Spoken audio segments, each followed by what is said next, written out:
The James Franco, Seth Rogen movie, The Interview, a movie that has gone from being a simple stoner comedy blowing up into what is now can be perceived as an international incident, was something that I was originally not going to comment on because, frankly, when the situation began, it was childish and there was nothing serious there.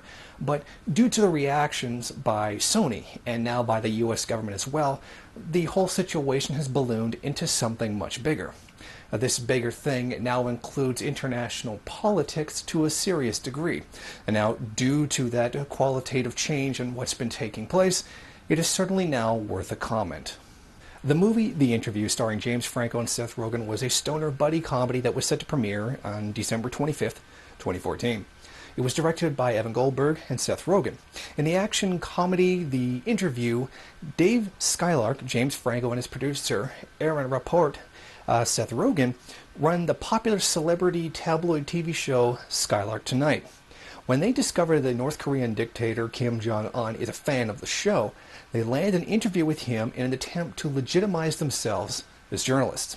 As Dave and Aaron prepare to travel to Pyongyang, their plans change when the CIA recruits them, perhaps the two least qualified men imaginable, to assassinate Kim Jong-un. The movie was clearly intended to insult the current leader of the DPRK, Kim Jong-un, and son of former leader Kim Jong-il. Now, in very typical DPRK way, the North Korean state media responded by essentially calling it an act of war, and that it was a sign of hostility from the imperialist United States.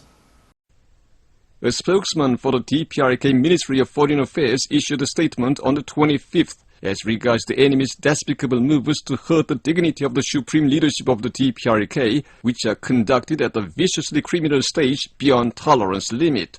The statement said, "The international community is astonished at the shuddering fact that the trailer of a film based on a scenario of insulting and assassinating our supreme headquarters is openly circulated in broad daylight in the United States, the kingdom and hangout of international terrorism. The United States is impudently instigating a ruffian filmmaker to disclose their attempt to remove our supreme headquarters.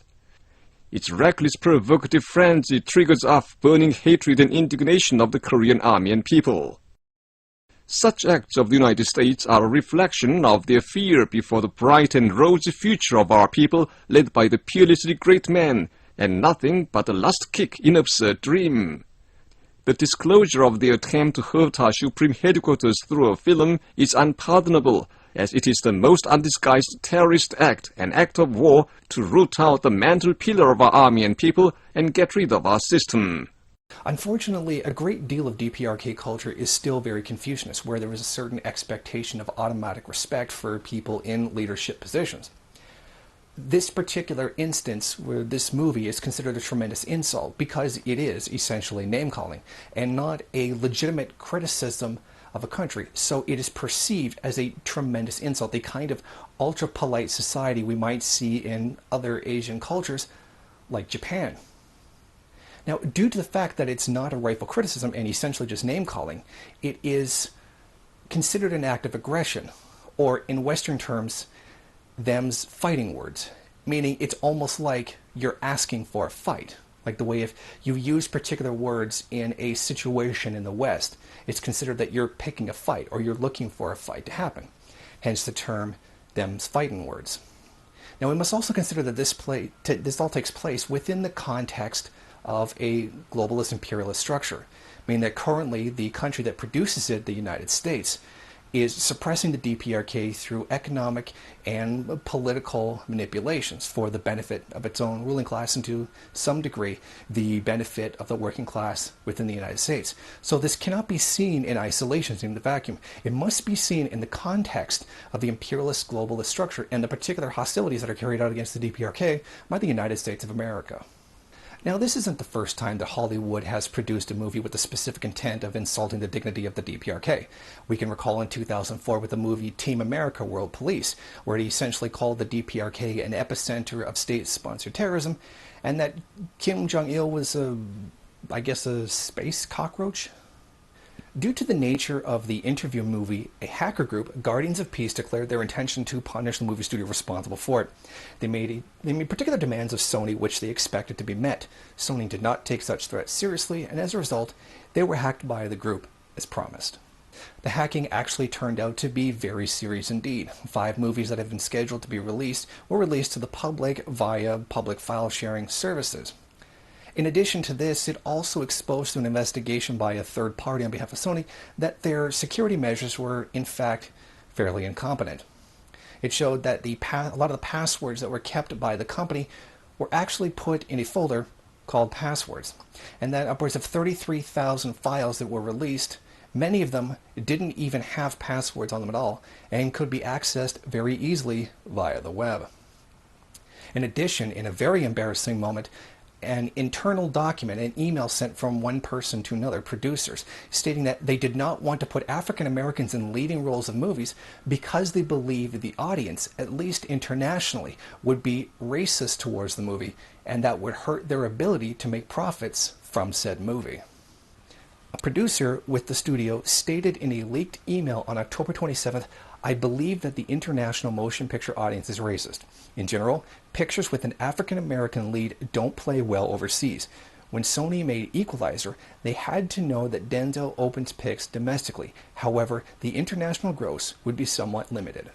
As per usual, the DPRK was heaped with blame for this, even though there was no evidence at the time that they were actually involved. In fact, significant evidence to the contrary. A particular group came forward accepting responsibility for it and continuing to accept responsibility for it. But again, despite this evidence, the DPRK was still blamed. Even government officials who even bothered to comment on the situation still blamed the DPRK, even though they said they had nothing to do with it and said that people needed to wait and see what the evidence really was. Even with the damage caused by the hacking, Sony decided to go ahead with the release of the movie anyway on the scheduled December 25th premiere. However, a message was sent to Sony making threats that if this movie was released, they would take violent action against anyone who did, and Sony. Afterwards, another message was sent to Sony, one containing newly released information that had been hacked from their servers. And this was telling them that if this movie continues to play, then it could cause a lot of problems internationally. It could even provoke a war. It also specifically stated that it did not have anything to do with the previous violent threat that was made.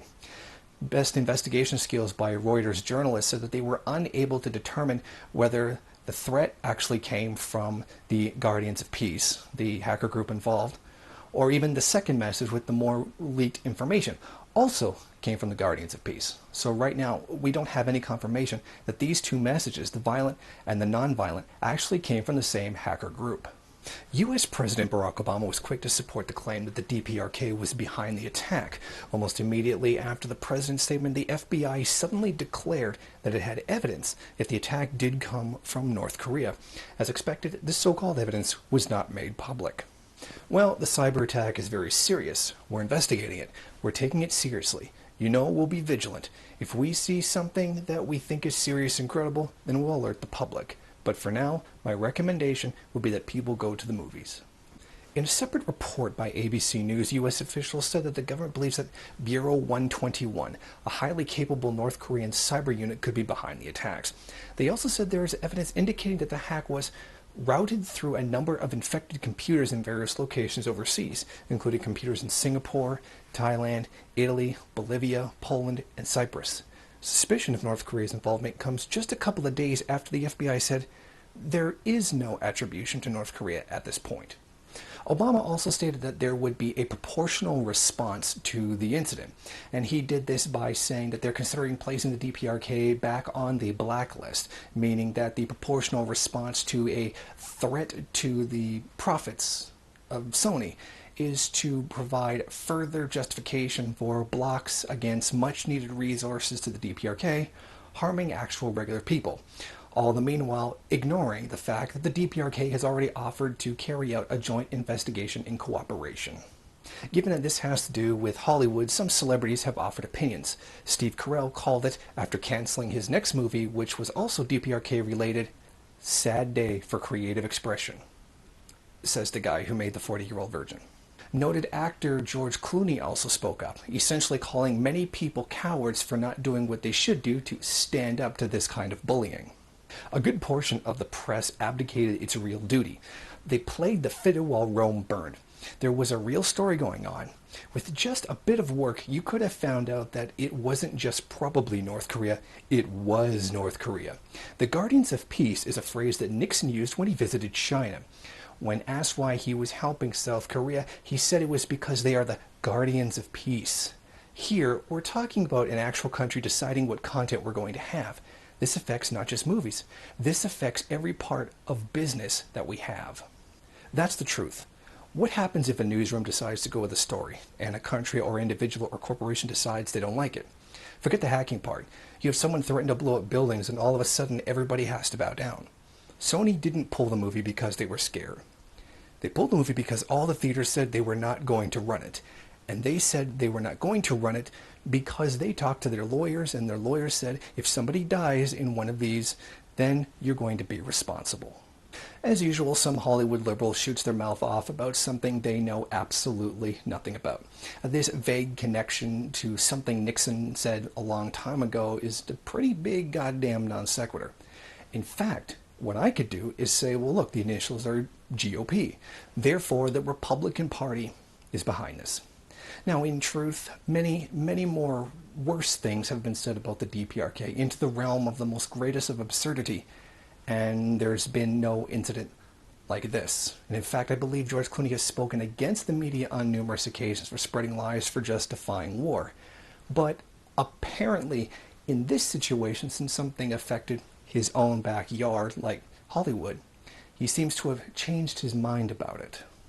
As for the accusation the DPRK supposedly telling other countries deciding what content we're going to have, this affects not just movies, this affects a part of business that we have. Well, I'd like to refer him to the Korean War, which killed millions of people because the U.S. capitalist class didn't want anyone to get out from under their thumb and be free to espouse anti-imperialist statements, like, say, not wanting your country militarily occupied and exploited for imperialist benefit, or say, like, lying to justify the wars against Iraq and Afghanistan, which he's spoken out about. Did the DPRK actually carry out this attack? Well, a lot of experts are actually saying no, and some of the evidence is particularly flimsy, some of it even downright ridiculous. First off, we have to say that attribution in breaches is difficult. Assertions about who is behind any attack should be treated with a hefty dose of skepticism. Skilled hackers use proxy machines and false IP addresses to cover their tracks, or plant false clues inside their malware to throw investigators off their trail.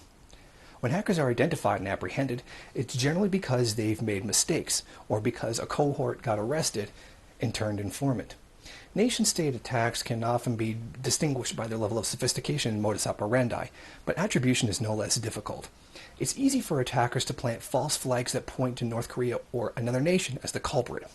Even when an attack appears to be state sponsorship, some hackers working freelance and getting paid by a state only when they get access to important system or useful intelligence, others work directly for a state or military. Then there are hacktivists, who can be confused with state actors because their geopolitical interests and motives jive with that state's interest. Distinguishing between these can be impossible unless you're an intelligence agency like the NSA with a vast reach into computers around the world and can uncover evidence about attribution in ways that law enforcement agents legally cannot. There's a blog out there called Mark's Security Rantings who did a fair amount of work looking into the evidence that the DPRK did this, and his conclusions is that the DPRK most likely didn't do it. I very highly recommend going to his blog and reading the full argumentation he actually makes. Now allow me to give some of that here now. The broken English looks deliberately bad and doesn't exhibit any of the classic comprehension mistakes you actually expect to see in Konglish, i.e. it reads to me like an English speaker pretending to be bad at writing English. The fact that the code was written on a PC with Korean locale and language actually makes it less likely to be North Korea. Not least because they don't speak traditional Korean in North Korea. They speak their own dialect, and traditional Korean is forbidden. This is one of the key things that has made communication with North Korea refugees difficult. I would find the presence of Chinese far more plausible. This change in language is most pronounced when it comes to special words, such as technical terms. It's possibly because in South Korea, many of the terms are borrowed from other languages, including English. For example, the Korean word for helicopters is helikopter. The North Koreans, on the other hand, use a literal translation, vehicle that goes straight up after takeoff. This is because such borrowed words are discouraged, if not outright forbidden, in North Korea. Now, let's not forget that it is trivial to change the language and locale of a computer before compiling code on it. It's clear from the hard-coded paths and passwords in the malware that whoever wrote it had extensive knowledge of Sony's internal architecture and access to key passwords. While it's plausible that an attacker could have built up this knowledge over time and then used it to make the malware, Occam's razor suggests that the simpler explanation of an insider. It also fits with the pure revenge tactic that this started out as. The attackers only latched onto the interview after the media did. The film was never mentioned by GOP right at the start of the campaign. It was only after a few people started speculating in the media that this and the communication from DPRK might be linked, that suddenly it became linked. I think the attackers both saw this as an opportunity for the lulz and as a way to misdirect everyone into thinking it was a nation state. After all, if everybody believes it's a nation state, then the criminal investigation will likely die. Whoever is doing this is very neat and social media savvy. That and the sophistication of the operation do not match with the profile of the DPRK up until now. Who do I think is behind this? My money is on a disgruntled, possibly ex-employee of Sony. This appears, at least in part, to be substantiated by a conversation The Verge had with one of the alleged hackers. In fact, there's actually very good evidence that this was carried out by an employee, either is there right now or has now left. According to one of them, supposedly one of them that came forward and talked to the magazine The Verge. The hackers who took down Sony Pictures computer systems yesterday say that they are working for equality and suggest that their attack was assisted or carried out by Sony employees. In an email responding to inquiries from The Verge, a person identifying as one of the hackers writes, "We want equality. Sony doesn't. It's an upward battle." The hackers' goals remain unclear, but they used the attack yesterday to specifically call out Sony Entertainment CEO Michael Linton, referring to him as a criminal in a tweet.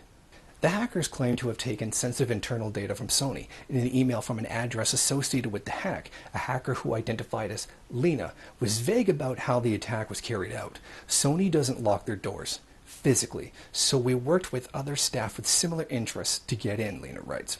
"I'm sorry, I can't say more. Safety for our team is important." The email address in question is an open account, which allows anyone to send an email from it without entering a password. That means it's possible the message was sent by someone with no relation to the attack itself. Still, because the address was included in the initial zip file and Lena identified as part of the group behind the attack, the message raises real questions about the political motives behind Sony's recent troubles. The account has also sent similar messages to other outlets, suggesting a consistent voice. So with all this good evidence that the DPRK had nothing to do with the hacking attack, why go ahead and blame them for it? Oh, I guess that would be worth it. Yes, the first thing that came to Obama's mind was CISA, another freedom-invading piece of legislation being put forward by the U.S. government as it slowly declines into full-out fascism. We cannot have a society in which some dictator someplace can start imposing censorship here in the United States, because if somebody is able to intimidate folks out of releasing a satirical movie, imagine what they're going to start doing when they see a documentary they don't like, or news reports they don't like, or even worse, imagine if producers and distributors and others start engaging in self-censorship because they don't want to offend the sensibilities of someone whose sensibilities probably need to be offended. So that's not who we are. That's not what America is about. I guess it's just a really happy coincidence that this whole thing with North Korea just suddenly went down as they're trying to get CISPA passed. Yeah, it's just like a total coincidence. Now, there's another aspect to this. Does anybody really think the DPRK would be risking nuclear war over a movie? No. They're not going to do that. In fact, nobody's going to do that. See, the problem is the Western media has portrayed them as crazy. So therefore, anything that they do can also be washed off as crazy. And you can just accuse them of crazy things and it will be believable because you've already labeled them as crazy. It's kind of one of those circular logic things. They are crazy. How do we know? Because they do these crazy things. Well, we don't have any evidence that actually happened. So how do we know it happened? Because we know they're crazy.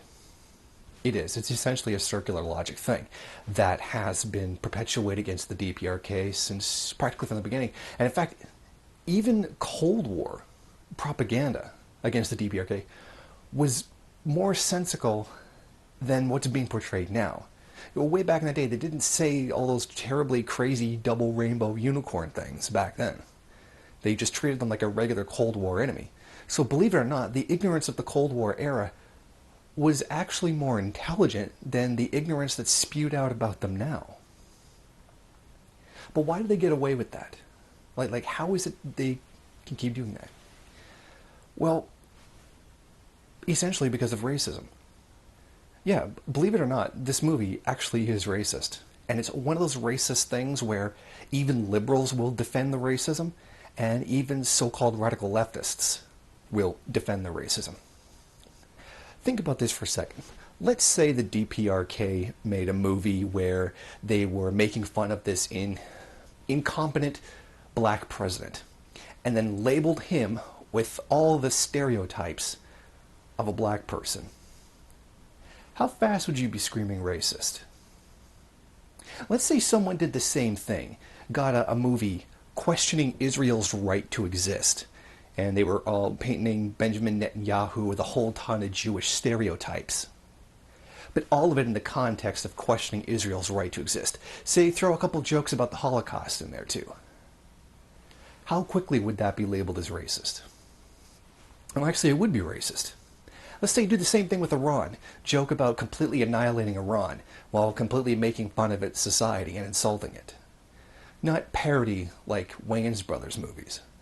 I mean, like actual insults. No particular message, no self-critique. It's just basically racially attacking someone. Imagine that. Now, how fast would that be called racist? How fast would that be called anti-Semitic? Think about that. All this stuff about the big gory death that Kim Jong-un faces in the movie, well, branding him with particular stereotypes, many ones actually created out of the United States, the Western media, for the specific purpose of attacking the country. Now transplant that onto Obama. Say a bunch of Texas conservatives created an effigy of Obama and hung it in a tree, which they did earlier this year, and they did during the elections. Think about that. Well, here it is, a black man with all these terrible stereotypes, which are intended to insult, mixed in with an effigy of killing the man. That would be racist. But when it happens to the DPRK, somehow it becomes perfectly fine to do that. So that even those on the left, even those on the actual left, are sitting there thinking that, this is funny and all that. And it's okay to be racist to Koreans. In fact, I pretty much called out this leftist support of racism against the DPRK previously, when the DPRK referred to Obama as a wicked black monkey. Full well knowing that in Asian cultures, black people aren't referred to as monkeys as an insult. Being referred to as a monkey is meaning a trickster, a prankster, someone who's deceptive. Because that's the image that monkeys have always had in almost all Asian cultures. And then I pointed that out, and then I was called racist for, basically pointing out what Korean culture actually is, while they were just taking American culture and transplanting it onto that. Oh, it must have been done in the American context. It must be. The DPRK must be using it in the American sense, because anybody would only ever use it in the American sense. But isn't one of the big things about the DPRK is the rejection of foreign culture? We saw previously that they won't take on foreign words, and they'll invent their own literal translations in order to keep their own language. But everybody just ran off and called them racist anyway. They could have called them sexist for the actual sexist thing that was said, but they prefer to stick to the racist thing. And we're seeing the same thing here right now. Essentially, all these little first worldist Marxists are running around doing their really simple, usual, racist stuff. If this had been done to China, they'd be calling it racist. If this had been done to Cuba, they'd be calling it racist. But when it's done to the DPRK, all of a sudden, it's not racist anymore. Now, here's another important thing. This is something that the media has just completely ignored. This whole scandal about the DPRK and demonizing them on what's increasingly becoming false grounds, as even now the co-director of the movie has recognized that the DPRK probably didn't do it, and they believe, even the co-director, Evan Goldberg, believes that it was an inside job. But why all this pop up all of a sudden out of nowhere?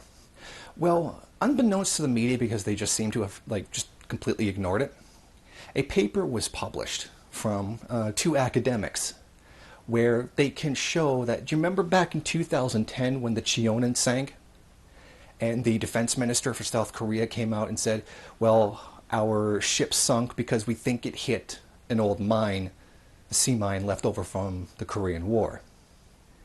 And then a little bit later it became the DPRK shot the sub with a torpedo during naval exercises where there was hundreds of ships around. And then it became a whole huge thing. Oh, the DPRK made an act of provocation. They war. They're evil and crazy because evil and crazy.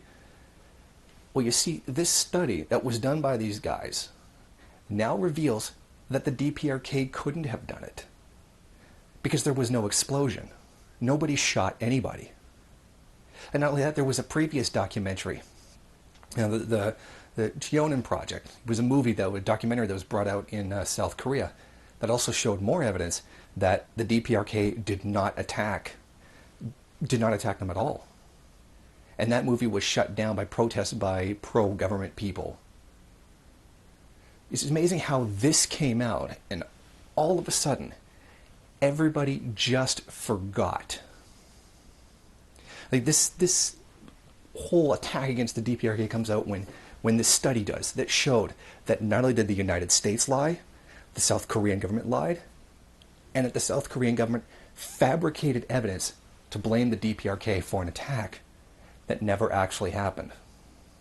And the media just completely ignore this study. And it's not done by just some guys. I mean, these guys are top in their field. Now, obviously, I don't have the time to go into all that right now. In about 2 days, there will be a video on that, going into much more detail about that incident and the new proof that's come out that the South Korean government lied and fabricated evidence. Possibly my favorite aspect out of all of this is the bloody, screaming hypocrisy of the whole thing. We have the United States government complaining that, well, this other foreign country is dictating to us what we're allowed to say, that they will try to intimidate other people to keep from saying what they want to say. Because, they are going from the premise that the DPRK did this. But when I think about countries telling other countries what they're not allowed to say, or what certain individuals, like say, they're going to call in a bomb threat if somebody tries to say something that they don't like. I'd like to remind you of a name, Julian Assange. You know, the guy who leaked all that information about the criminal activity of the United States? Correct me if I'm wrong, but isn't that the U.S. government telling a foreign citizen in another country what they're allowed to say?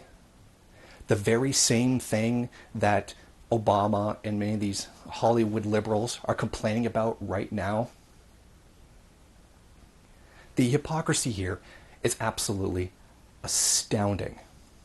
For the United States government to be complaining about anybody trying to tell anybody else what to say is astoundingly ridiculous. This is the government that has the NSA, which can monitor anybody, and has come down on every whistleblower that has basically come up in the last few years. Chelsea Manning. What happened there? This woman came forward and gave out the evidence of the criminal activity of her own government. And where's she right now? In prison for a very long time. But where was that of all the people who actually committed those acts, why aren't they in jail?